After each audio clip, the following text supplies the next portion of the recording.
So welcome, Kyra. Really good to see you. Thank you for taking time to do this. Before anything else, if you don't mind, we could start with introducing ourselves, and you could, if you don't mind, say your name, who you are, if you'd like to share your preferred pronouns, and what you do for the college. Anything else you'd like to share, but we'll get into more of that later too. But we'll start with that. Yes. So, hello, my name is Kyra Green. This is my fourth year working at the college. I'm originally from Cleveland, Ohio. So, this is definitely very different than where I was accustomed to living prior to moving here. For the college, I am currently working as an assistant dean of admissions in the Office of Admissions, obviously. And also, right now, I am working as one of the interim co-directors of the Center for Multicultural Life. So, sort of wearing two hats at the moment. Yeah. Thank you very much for all the work that you do. I am Roland Mendiola. I use he, him, his pronouns. I work as a clinical psychologist and serving as the interim director for counseling and wellness service. And for anyone new to watching these conversations, the basic context I like to give is that it's an opportunity, I think, for hopefully for students to see or hear voices they might not typically in a more personal manner, and particularly on this topic, on this intersection of topics of mental health, social stigma, culture, and identity, things that feel very important to me, and I think for the times that we're living in. So with that, my first question to you, Kyra, and what I let people know is that please feel comfortable to share at any level that you like, whether that's detailed or vague or general or what have you, because my experience is that all of it feels relevant. Like whatever you have to share will be perfect. So thank you again for doing this. My first question to you, simply put, did you grow up talking about mental health issues, or the people around you talking about mental health issues? And if so, how? And if not, how do you make sense of that? Yeah. I wouldn't say it was talked about in great depth. I think the first conversations I remember having about mental health were probably in regards to my brother. And so he was diagnosed as bipolar. And so I think growing up, I was struggling to understand why he would act in certain ways, why he would do certain things. And for me, I didn't understand that the diagnosis existed until later on. And so I was just very frustrated by him and would be angry at the things that he would do and just didn't really understand what was happening. And then I guess later on came to find out that he was diagnosed as bipolar. And my mom had been taking him to see different specialists and whatnot, but I was just not privy to that information. And I think it might have been helpful to have had those conversations as a family, because I think it led to tension that didn't necessarily need to be there, or at least could have been alleviated in some way by just having more context about what was happening. And so Kyra, did you say when roughly this was, how old you were at this time? um Both, I guess, when you started like noticing it, and then I think around middle school is when I started noticing just a lot of erratic and not the kindest behaviors. And then I didn't know about any of the mental health challenges until much later. Maybe college even. It was like years later that I found out that this was a thing that had been discussed and handled and talked about behind the scenes. Yeah, so if you don't mind me asking, what do you make of that? I mean, I say that knowing it's generally complicated. I think there's a lot of different reasons why we don't learn about it, why we don't talk about it. But how were you making sense? How do you make sense of it now? I think looking back, my mom was probably trying to protect both of us. But we also very much grew up in a household where it was like, what happens in this house stays in this house. And so I think that was also part of the approach. But I think more than anything, she was trying to protect both of us separately. And so on his behalf, probably not wanting to, I don't know, divulge information that was very, very personal to him, that maybe they had a conversation about talking about it and he didn't want to. I don't know whether that happened or not. And I guess when it came to me, I think she very much wanted me to have as normal an experience as I could. And so she was determined to make sure that I was able to participate in things in school and focus on my schoolwork and that type of thing. And so I think she may have seen having these conversations as a bit of a distraction, even though in hindsight, I think we would have appreciated having those chats. So that's how I'm seeing it Yeah, now. yeah, yeah. No, that makes a lot of sense, and I think is really, really well said. Yeah, I mean, especially what you just said about trying to preserve normalcy, right? That I feel like that would resonate with a lot of us Yeah. of why we don't um, venture into a lot of the mental emotional realms. It was also, I think there was also a big effort for me to have a normal life because my mom was also going through a divorce at the same time. And so there was just a lot of chaos in the home at that time. And so I think it was easier or preferable to just not dive into the deep end as she was trying to process and Right, navigate right. these very challenging things at the Yeah, same time. exactly. How do you even make? Like, I'm just going to stay out of the way, not upset anybody, get the good grades, go to cheerleading practice, mind my business. I will not add to the burden, was I think how we both ended up approaching Yeah, that time, I guess. which is I feel like a somewhat, if not full on, common story that I hear in my work, where some of those dynamics playing out, nobody's fault, of course, but like somebody getting a certain kind of attention because of struggles, natural struggles, not any fault of their own, but yeah, that they're dealing with. And then other folks in the family, siblings, having to maintain in a different way, or be conscious of maintaining, um, maybe without problems, if that's fair to say. Yeah. Um, so when you think about these things now, when you think of, and we don't even have to use that terminology, right? But mental emotional health, how does that hit you now? How do you make sense of it now, or what's your approach to it? I think it's probably the single most important thing you can do for yourself Mm, to try to maintain some sense of sanity, especially right now. mm, Um, And I think it took me a while to come to that conclusion because I am very much someone who tries my best to be self-sufficient. And I think that probably stems from wanting to like do the right thing and be the good kid and all of those things growing up. And then I yes. got to college and I was like, oh my God, I'm overwhelmed. This is a lot. Yeah. Um, so I went to therapy for a bit in college, and was lucky that we had a Black woman therapist in the office at Kenyon at the time. Gotcha. That was great. And so I did that before going abroad, which was definitely helpful, because I had never been out of the country, had never been far from home. As I just mentioned, I went to Kenyon, which was only about 2 hours, 2.5 hours from Cleveland. Hmm. Definitely a very different setting, but not far in terms of distance per se. And so before having that huge, I guess, shift or that huge change happen, I was like, yeah, let's go to therapy. Like, it's free on campus. There's a Black lady doing it. I'm going to be there. And so that was helpful. Hmm. And so I only did it for like a semester maybe before I went abroad, and then didn't really go coming back, and Okay. have now restarted, I guess, so to speak, this year, which was definitely needed.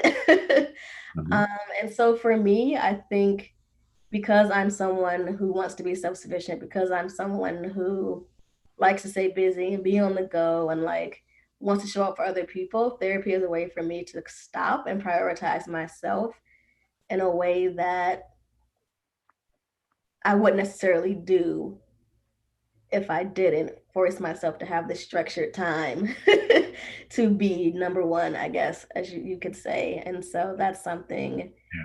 that I've been discussing a lot in those sessions, just like what it means to kind of fulfill yourself, because it feels like serving others is important. You can't pour from an empty cup. And so talk Exactly. about what that means, especially as a Black woman. I think we do grow up and see our female role models showing up and doing all the things for everyone else. And we don't necessarily see them taking time for themselves always. And so trying to kind of balance those two pieces, I think, has been important for me. Balance the two pieces of showing up for other people and showing up for yourself. Yes. Yeah. I mean, you're already speaking to it so much. I mean, I'd love to hear even more. I mean, this is where I get interested in having these conversations, just like people's personal journey from like to understand exactly what you're saying of like how to prioritize oneself and one's needs, um, not at the expense of other things that we're responsible for. But yeah, would you say anything else about? I guess also like why is it so hard for any of us, or particularly bringing it to being a Black woman? Why is it so hard to prioritize oneself? I mean, you're already saying it, but I'd love to. I'd love to. Yeah, I think there's a perception that Black women can like do it all and hold it all and manage it all. And I think to some extent, while that's external, I think we also do internalize that. And so like saying, taking the time to say no, or I can't do this right now, or I don't have the time, or I don't have the space or the capacity. I think that takes away from some of the pride we might have in feeling like we can carry it all. But I think what I've been realizing is that just because I can do something doesn't mean I should, or doesn't mean like that's the way I want to be spending my time. And so even if you're not someone who's like ready to try therapy, or you don't think you ever will, I think there are other ways you can kind of make time for yourself. And so this is a tip from my therapist, but she makes me have dates with myself because I struggle being consistent in doing things for myself. And so she was like, if I call this a date, I know you won't break it, because if you were going out or doing an activity with someone else, you wouldn't break it unless it was something like Mm. big. And so I've done like paint nights with myself and like reading books and like binge watching Girlfriends on Netflix. Just things that I enjoy, and like understanding that it's okay to enjoy being alone. I think that has been a big part as well. Like some people are energized by being around others. I It's rare that I feel that way. And so like being okay with being energized by myself, I think has been a big, I guess, change this year.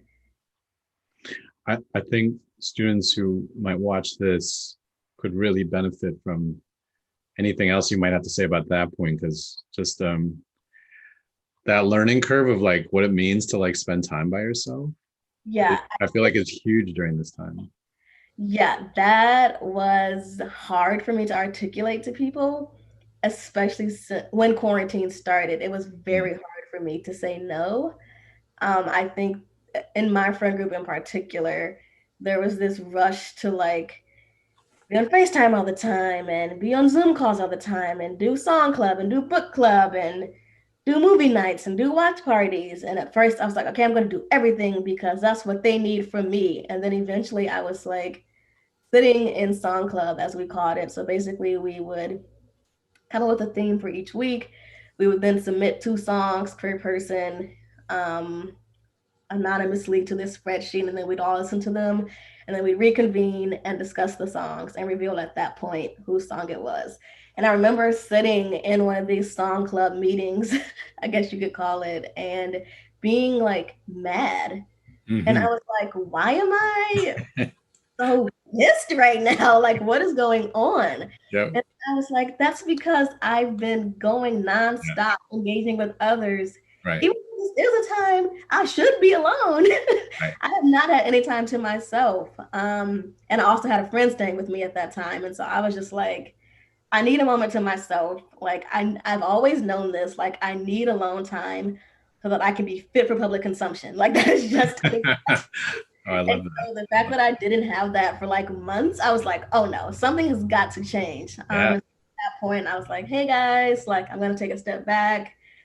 I'm not gonna be doing song club. Like I hate group chats. I really do. Like, I hate group chats. I hate them with a passion. And so that was also the primary way of communication we were all having. And I was just like, I can't do this. Like, I need a moment. And I think that was hard for me because, yeah, I'm just not someone accustomed to saying no. I have not been good at that. I think I prioritize my relationships a lot, maybe even too much. And so I'm like, okay, I keep showing up, and everything will be great. And then eventually, here I am, mad. And I'm like, okay, it's probably time to spend some time with myself. And so at that point, I was like, all right, y'all. Yeah.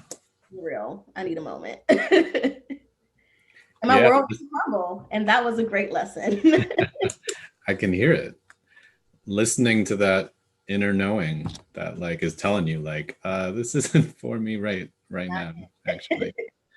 Did it actually end up feeling like a thing when you did say the no's?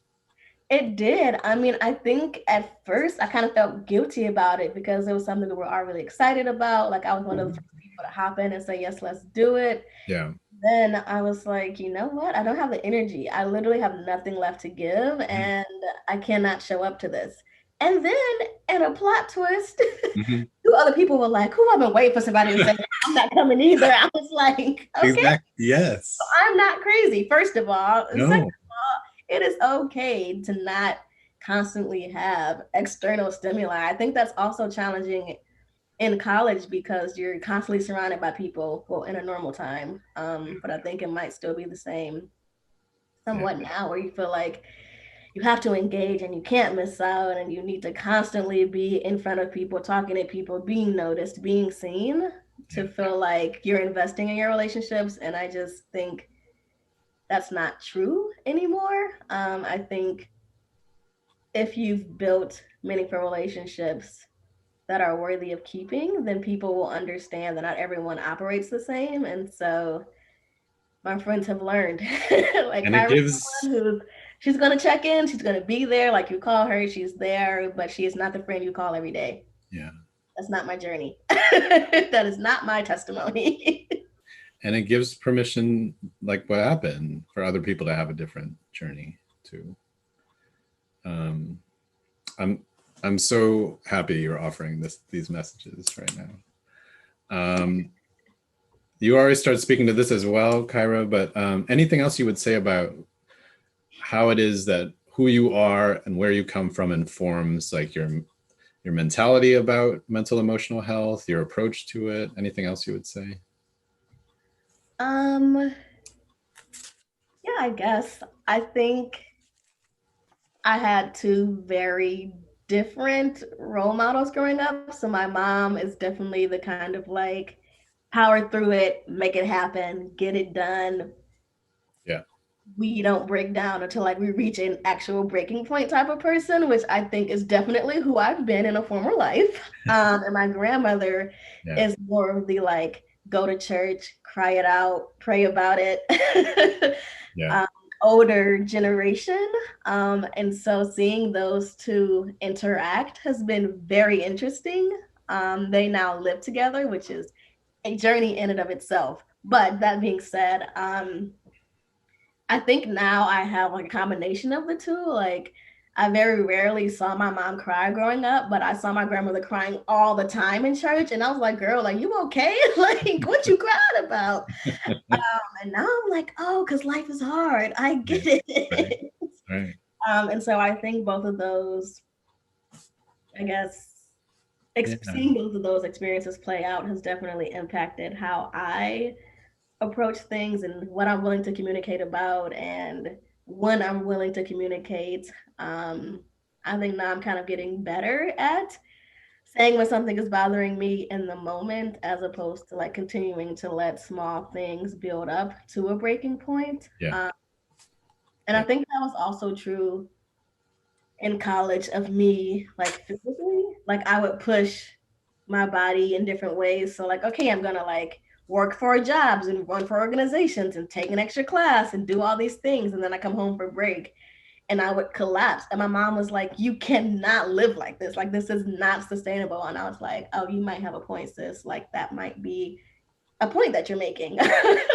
And so, yes, I very much still value being busy. I think I feel fulfilled that way, and I don't think Yeah, there's sure. that. But again, knowing when it's time to say no, when it's time to take a step back, when it's time to call in sick, when it's time to have a black day, like, yes, I do have those.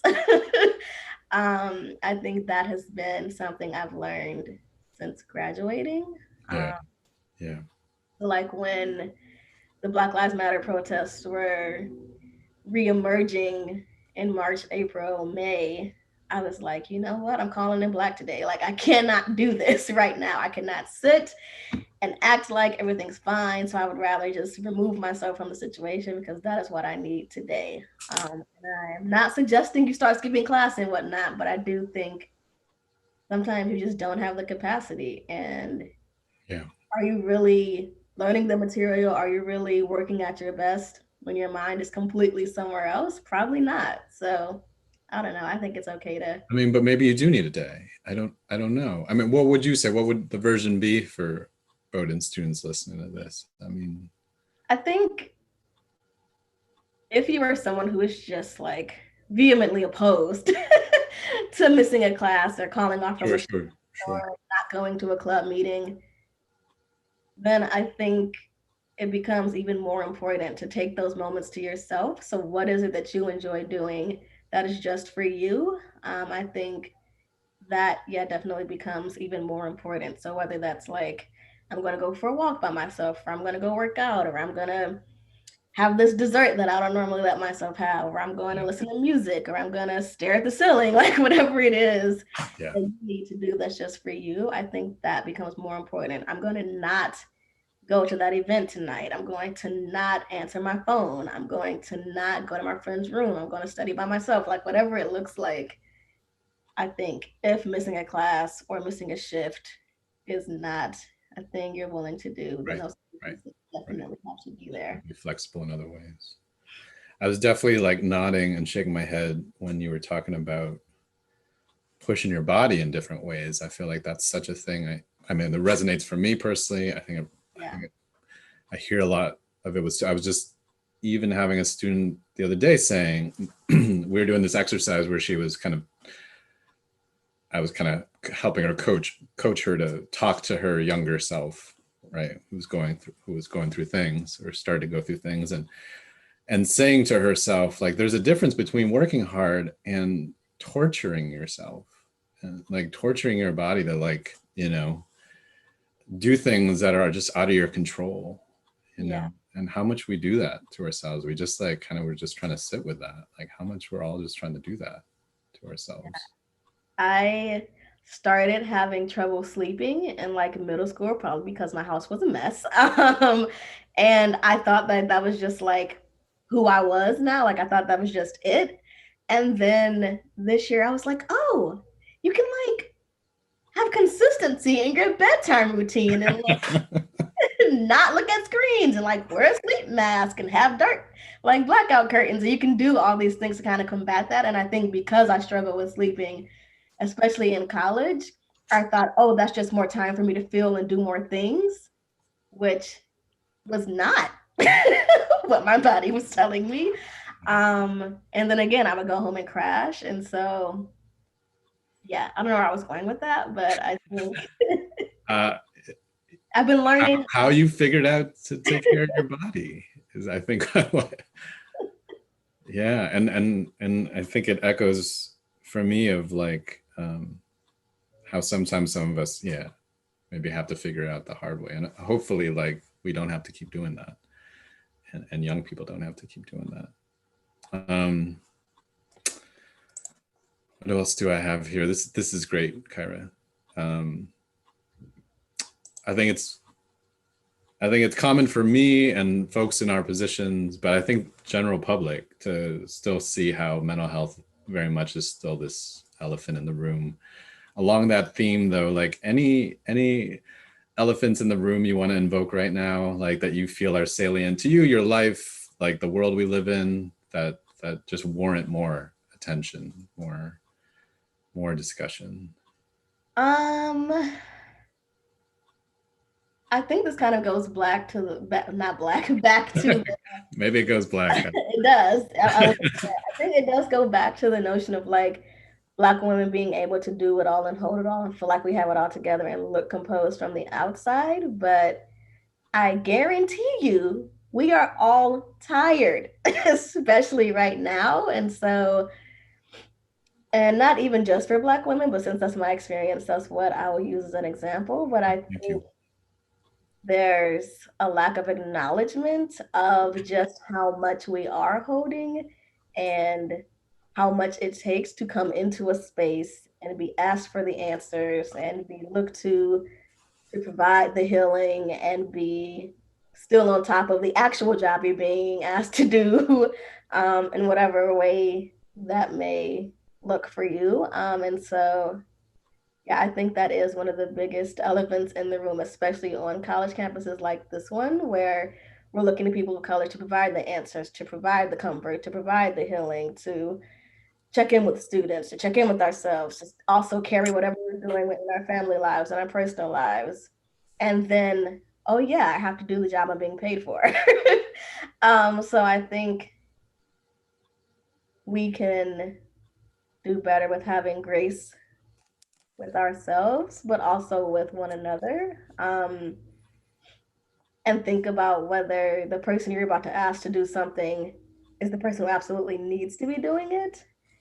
And I think framing things where people have the option to say no, I think sometimes you're asked to do things and it seems like an expectation or it seems like a requirement, and that doesn't give space for no. And then when you say no, it feels bad or wrong. And so I think especially as we get closer to the election and think about all of those pieces. I think for people of color, I think feeling comfortable saying no is one thing we can do. But I think for those who are not people of color, thinking about whether there's somewhere else you can go for those answers, somewhere else you can go for that healing, somewhere else you can go for that support, whatever it might be. I think there needs to be some understanding on both sides. At the very least, yeah. Yeah. Understand. Why is it so hard in your mind to even just get like what you were first saying, like the acknowledgement? Like, I let think, alone everything else that's yeah, needed, but like just acknowledgement. Like, why is that so hard? think for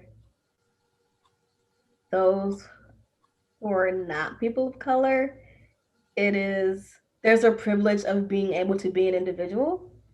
And so there's not there's just not the lived experience to understand that as people of color, we do have this sort of linked fate mentality and this like communal experience. And so I think there's just not the experience there to know that okay, all of the students of color are going to come to me about this thing in a way they're not going to come to you, or that I'm going to be asked to be on this panel and you're not. And so I think there's just additional work that is asked of us that others just simply don't know exists, or they think it's just something we should be doing or want to be doing. And in some cases, we do want to. But the point of the matter is that I think we are not speaking up as much about that additional work, and probably because there's not a platform to do so. But I also think there's just not a shared understanding of what that looks like. And so when you come to someone and ask them to do this extra thing, you probably think you're the only one coming to them asking them to do something extra when that is more than likely not the case. That was a roundabout way of getting there, but I hope that No, made sense. it completely makes sense. And specifically talking about Black women, I think about one, like, I mean, forget about like the extra. I mean, I feel like just showing up to do business as usual feels loaded right now. Yeah. And if you would touch on it even for a moment, like addressing, yes, people of color, but Black women specifically, like, I mean, don't we who aren't Black women know that Black women are tired? Like, why is it so hard for us to acknowledge this in a meaningful way? Yeah. I think as a Black woman, there is this like dual experience of being both hyper visible and invisible at the same time. And so I think that invisibility part is where people just can't even see that you're tired, or can't recognize it or won't recognize it. And I think part of it is due to the hypervisibility part where we look like we have it together and we are composed and we're still going to show up and we're still going to kill it because that's what we do. Yeah. But at the same time, yeah, I think there's just an unwillingness to recognize that all the things we are holding are a lot, and any normal person would be exhausted from carrying all these things, carrying elections, carrying countries, carrying children, carrying communities, carrying offices, carrying just all the things. And again, back to that like linked fate communal experience part, like I'm not tired only from my experiences. Yeah. I'm tired because I so strongly identify with other Black women. And so when they are going through something, when they are experiencing something that directly impacts me in a way that I don't think is always true for other groups. And so, Yeah. yeah, I think that's also part of that invisible part that people don't see or won't see or can't see or refuse to see as well. Yeah. It's such a, I mean, This is fun. it is for me too. And I can't help also by just being aware that in these spaces, it's still like a certain level or a very real level of a Black woman educating people who aren't in the know or aren't willing to know, aren't willing to acknowledge. And I think exactly like you said, like sometimes literally won't see it, like choose not to see it. Um, and I think there's a lot there. I mean, I think people really need to investigate why they don't want to see it. Um, my last question, from your own experience, Kyra, along with what so many important messages you're already conveying, what else might feel important for students to hear from you in terms of how to cope with the times we're living in today? And I'm saying that to different folks I'm having conversation with, but you can take it any way you like. The times we're living in. I mean, yeah. Um, I think first I would say it's okay to not be okay. I think there is a tendency to ask people how they're doing and not actually want to listen for the real answer. That's right. And so I would suggest finding those people who are willing to sit down and listen for the real answer, where you can feel comfortable and safe and able to share how you're actually doing, because I think there's power in that. I think, yes, this is a place where people work hard and they accomplish great things and they build strong communities and they go on to do extraordinary things once they're done. But I think while you're here, it's not always sunshine and rainbows. And so I think acknowledging those moments and normalizing doing that is powerful because it brings more nuance to the experience and it makes it, I think, just more human. I think when we look at who are the like superstars or the like people who are doing well on campus or whatever that might be, I think it's harder to imagine yourself in that position when you only see the result and not the journey of how they got there. And so, yeah, I think acknowledging that it's okay to not be okay and that you can still come back from that and you can still do what needs to be done when the time comes. I Yeah. think that is important. And if you are not ready to talk to someone else about it, talk to yourself about it. I'm not saying stand in front of a mirror and have a conversation, but if that's what you want to do you on an Issa Rae insecure level, do your thing. But I think journaling can also be really helpful because it's just you I with agree. your thoughts. There's no reason to hide anything from yourself. And so that could be a good place to start and just be honest and be like, hey, I'm struggling with being Black at this time, or I'm struggling with the fact that the election is coming up, or I'm struggling with the fact that I need to be sending money home and that's hard to also work while doing school, while also doing this and that. And so, yeah, I think it's okay to not be okay, and it's okay to want to talk about that, and it's also okay to not want to talk about that. Sometimes you want a distraction, sometimes you don't want to think about all the challenges that are Absolutely. happening. Sometimes you Absolutely. need a break from that. So do what works for you in the moment. I love that. I love, be honest with yourself, whether it's through journaling or self-talk or in communication with other people. Um, um, I think you touched on something about like what inspired me to do this was to like humanize people that we might not have a fuller picture of, because we still live in a culture that just doesn't value or prioritize like these other sides of ourselves. So I've always, in the short time I've gotten to know you, and I wish I got to know you sooner, Kyra. I mean, you humanize yourself, I think, super well, super fluidly. Which, yeah, I think it's great. Um, is there anything else you want to say before we sign off today? I can't thank you enough, but anything Um, else? I don't know. I think just thank you Oh, for offering this space. oh my gosh. It is important that we kind of peel away at what's looked at as professional. Like I think COVID has kind of forced us to do that because we're in our homes and we're kind of forced to be more informal. But I think Yeah. capitalism has forced us to think that like work, work, work is all there is. And now we've been forced to kind of step back and people have to see like, oh, you have a family. Oh, you're doing this. Oh, you're balancing that. And now I think we've all like, yes, COVID sucks. No hands barred, like yes.